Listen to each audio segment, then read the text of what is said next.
ওহো, জামিনী কি করছো? এই তো চা করছি রাশিয়ান দিদির মতো। চা বিক্রি করে টাকা ইনকাম করব, আর আর বাবা স্টার হব। ও স্টার। দেখো এই পাপিয়াদি রাশিয়ান দি টিএমও। হ্যাঁ, আর বলিস না রে, বেচারির এখন দোকান বন্ধ করে দিয়েছে এলাকার লোকেরা, বাসিন্দারা। ওই যে মানুষ আছে না, একটু উঁচুতে উঠে গেলে একদম পুরো ঠুকে দিল। ওহ, দারুণ গন্ধ এসেছে রে চায়ের। আমি রাশিয়ান দিদির মতো চা বিক্রি করে টাকা ইনকাম করবে, একদম ফার্স্ট হব।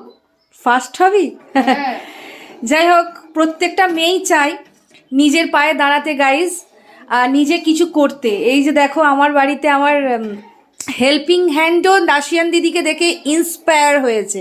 তার মানে বুঝতে পারছো তো যে একটা মেয়ে কিন্তু একটা মেয়েকে দেখে ইন্সপায়ার হয়, জেলাস কিন্তু হতে নেই, করতে নেই। তো এলাকাবাসীরা রাশিয়ান দিদিকে বন্ধ করে দিয়েছে চায়ের দোকান। সে ভালো মন্দ বিচার কান্নেওয়ালা তো উপরওয়ালা, আমরা কেউ নই। তবে আমার এটুকু অনুরোধ, একটা মেয়ে নিজের পায়ে দাঁড়াতে চাইছে, তাকে দাঁড়াতে দাঁড়ানো করা হোক। তাকে দাঁড়াতে দেয়া হোক।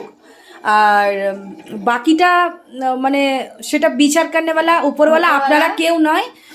ভালো মন্দ ছেড়ে দেওয়া হলো, হ্যাঁ, উপরওয়ালার যা ইচ্ছে তাই হবে। একটা মেয়েকে সাপোর্ট করা হোক এবং দাঁড়াতে দেয়া হোক। সে সব সদ্য নিজে ইনকাম করে একটা নিজের পায়ে দাঁড়াবার জন্য নিজে বিজনেস খুলেছিল ছোট্ট একটা, তো সেই জিনিসটা তাকে করতে দেয়া হোক, তাই না?